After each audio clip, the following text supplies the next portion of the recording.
How to do a platform utilization assessment of your ServiceNow implementation.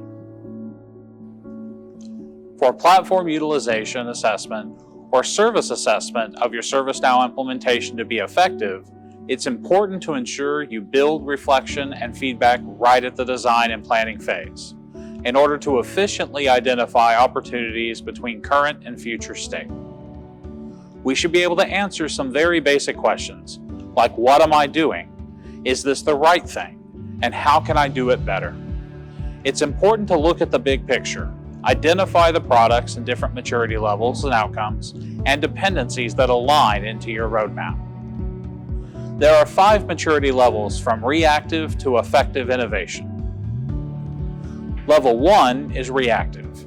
It is the initial stage and lots of your process work an ad hoc basis and awareness is generally low.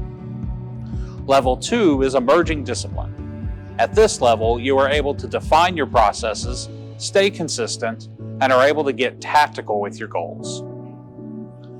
Level 3 is initial integration. You've achieved a certain standard, you are integrating your tools and your processes together and are focused on delivery. Level 4 is effective integration. This is the next level of integration that allows for better management, more comprehensive, and you are also able to be more strategic in your compliance approach. Finally, there is level 5, our final stage of maturity, effective innovation. Here, you are well poised for more optimization, can get more pervasive with your processes, and you're also able to do rapid strategy execution. Organizational maturity determines your starting point. How well is your organization prepared for shifting their operational tempo?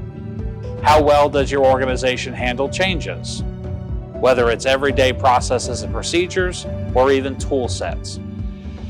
You need to collaborate across the organization on governance capabilities like services, process, people, and metrics.